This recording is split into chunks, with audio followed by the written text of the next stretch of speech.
আপনারা কি সমস্ত প্রকারের হিংস্র জানোয়ারের আক্রমণ থেকে রক্ষা পাওয়ার জন্য বিভিন্ন প্রকারের দোয়া দরুদ ও কোরআন শরীফের আয়াতের মাধ্যমে সমস্যার সমাধান খুঁজতে চান?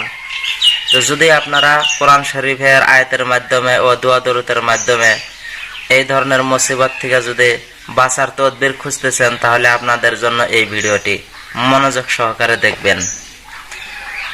যে ব্যক্তি মাগরিবের নামাজের পর এই দোয়াটি 3 বার পাঠ করবে এবং ফজরের নামাজের পর এই দোয়াটি 3 বার পাঠ করবে, তাহলে সেই ব্যক্তির জন্য সমস্ত প্রকার হিংস্র জানোয়ারের আক্রমণ এবং সাপ বিচ্ছু ও পোকামাকড়ের আক্রমণ থেকে সে রক্ষা পাবে, আল্লাহ তাআলা হেফাজত করবেন।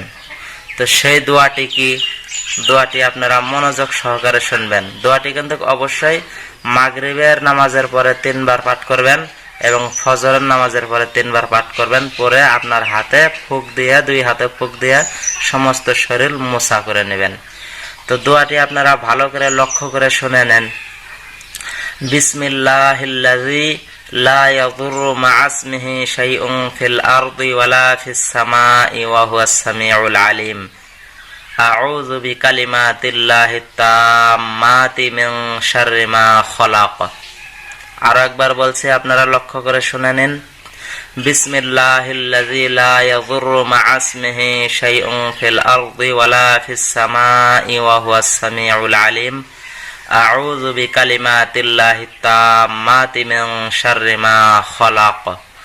তো এটা হলো দোয়ার মাধ্যমে আপনি সমস্ত প্রকারের সাপ বিচ্ছু বা পোকামাকড় বা হিংস্র জানোয়ারের অত্যাচার থেকে বাঁচার তদবির।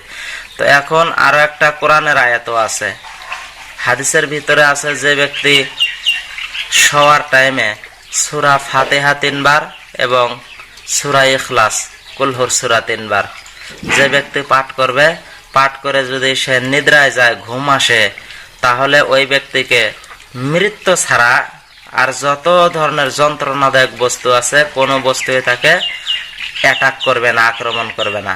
যদি তার মৃত্যু থাকে ওই রাত্রে, তো মৃত্যু হবে, আর মৃত্যু যদি না থাকে তাহলে যে কোনো প্রকারের তার জাদু বান সাপ বিচ্ছু যে কোনো ধরনের মুসিবত, সমস্ত মুসিবত থেকেই আল্লাহ তাআলা তাকে নিরাপত্তা দান করবেন। শুধু এই 2টা সূরা আপনি 3 বার করে পাঠ করে যদি ঘুমাইতে পারেন। তো সকলেই এই দোয়া দরুদগুলো যার মুখস্থ আছে তো আমল করার জন্য চেষ্টা করবেন, আর যার মুখস্থ নাই সে মুখস্থ করে আমল করার জন্য চেষ্টা করবেন।